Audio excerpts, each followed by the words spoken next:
So we have the final preview for the Eastern Conference today, and that is the New Jersey Devils versus the New York Rangers. Now, this has been historically a very fun series, so that's honestly what I'm expecting out of this tonight. Genuinely, if I'm being honest with y'all, I am really excited to tune into this series 100% and watch and hopefully stream some of these games because these are two teams that the Devils, they got something to prove. You know, this was their first year being really good. They're a young, inexperienced team in the playoffs, and they're looking to create this rhetoric that they can go all the way, even without some of that playoff experience that a lot of these Devils players really don't have if we're looking at them. And the Rangers, a lot of people have been downing them, including myself. And you'll see that a lot throughout some of these videos that I've made about the Rangers. But these are two very good teams that don't like each other. So we'll start off here with the Devils. The Devils are 52, 22, and 8 for 112 points. They have scored 291 goals and have led in 226. They are 24, 13, and 4 at home, and they are 28, 9, and 4 on the road. So, of course, those two teams, obviously, you know, the Devils this season, talk about a story. The past couple of years, they've been towards the bottom of the division, towards the bottom of the league. And, you know, we were wondering, when are the Devils finally going to break out?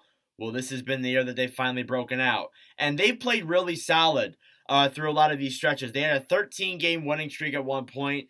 They looked a little bit cold during January, which is a bit of a problem for me. You know, you look at a team like them, you want to come back from something like that, and you don't want that to happen again. There is a possibility that that could happen at the worst time possible.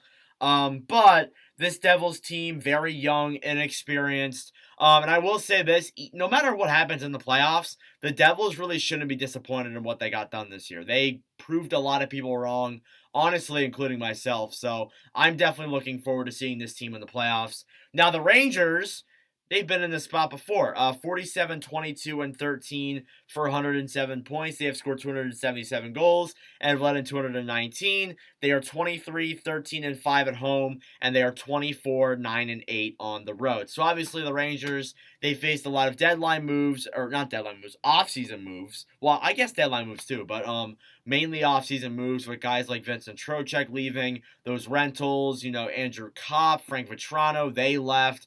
You lost Ryan Strome too. You lost some pretty significant players to this team. Or, wait, no, they got Vincent Trocheck. They didn't lose Vincent Trocheck. And then they gained Vincent Trocheck in the offseason. It's been a long day. I'm so tired, guys. But you know, obviously adding guys like Vincent Trocheck and then adding guys like Patrick Kane, Vladimir Tarasenko, Tyler Mott at the trade deadline, it really gives you high hopes for this team to potentially go all the way come playoff time. And a lot of people have been sleeping on them. I will say that because I have seen a lot of Bruins to the Cup. I haven't seen a lot of Rangers to the Cup. And I know the Bruins have been a dominant team, but the Rangers, they have so many key pieces that I could very well see them going to the Stanley Cup Finals. And actually, when I do my playoff predictions, I do have them in the finals. So that is something to keep in mind there. As it goes for both teams' leading goal scorers, you got Jack Hughes for the Devils. 78 games played, 43 goals, 56 assists for 99 points. Jack Hughes obviously broke the Devils' single season point record. He's taken a big step up this season and has been a really good player for this team. He's missed a little bit of games, but when he is hot, man, he is hot. So yeah, he's a really solid forward. You got Nico Hischier. We got to go to the Rangers, my fault. You got Artemi Panarin with 82 games played, 29 goals, 63 assists for 92 points. Artemi Panarin, of course, a really solid forward. Once again, you know, scoring at a pretty solid rate. Gonna need a big playoffs out of him. He obviously contributed in last year's playoffs with a big Game 7 win against the Penguins and all that good stuff. After that, then you have Nico Hischier. So now we get the Nico Hischier. With 81 games played, 31 goals, 49 assists for 80 points. Hischier, obviously a really solid forward for the Devils. And, you know, you look at the draft, and maybe he wouldn't have gone first overall, but he is the perfect fit for this Devils team. He brings the leadership. He brings a level of offense. And, you know, he still is a really solid player.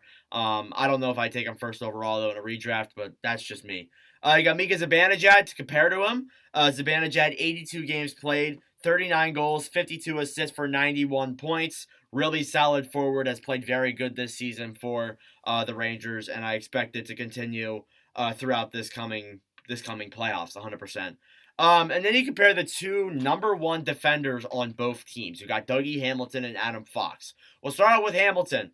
82 games played, 22 goals, 52 assists for 74 points. Not a lot of people are giving recognition to Dougie Hamilton on how good of a season he's really had. He's had a really solid year with the Devils, and I really do think that if you didn't have some of these guys in the Norris conversation, Hamilton would 100% be a finalist or even maybe even win it. But there's so many defenders this year, and Erik Karlsson's one to blame as well, that have come up and have played really solid above Hamilton. You got Adam Fox on the contrary, who is a Norris Trophy winner. 82 games played, 12 goals, 60 assists for 72 points. Still keeping up that solid offensive game while playing really solid defensively as well. I do like Adam Fox there for the number one Rangers defender, and the fact that he's top 3 in scoring really says something. And the same to Hamilton too.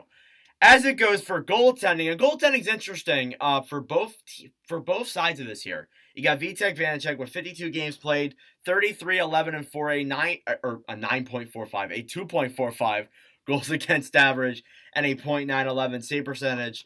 Vanacek's been really good this season for the Devils, and that was the one problem when you look at previous Devils years. Goaltending has been the biggest issue, but obviously Vanacek has helped solve that problem, and he's done a really good job at it.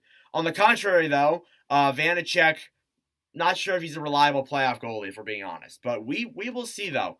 Anyways, Igor Shesterkin up next with 58 games played, a 37, 13, and 8 record with a 2.48 goals against average and a .916 save percentage. Shesterkin, again, another really solid goalie, could be a Vezina finalist, but when he's hot in the playoffs, man, he is hot, and I expect, and part of the reason why they made it to the conference finals last year was solely Shesterkin, and I expect that to play a big role in if the Rangers go far this season 100%.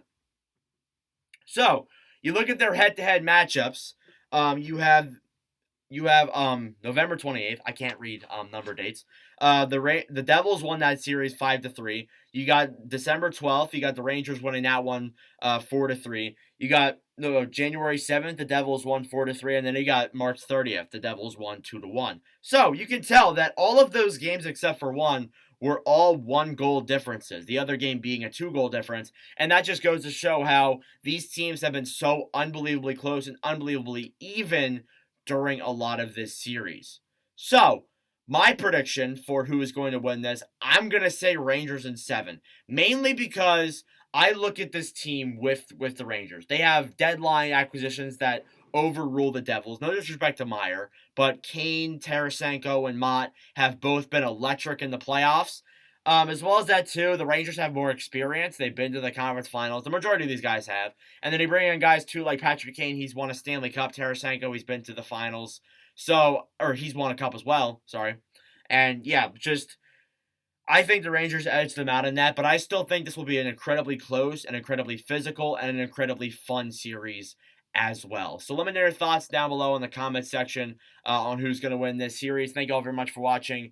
For all your supporters later, really do appreciate it. This does it for the Eastern Conference previews. All of them are now released on the channel. If you want to go check out all of them, they're obviously in the previous videos that we have made. And then as well as that too, we will have the Western Conference previews coming out tomorrow. So all 4 of them will be released. So anyways, thank you all for watching, and I'll see you guys in the next video. Adios.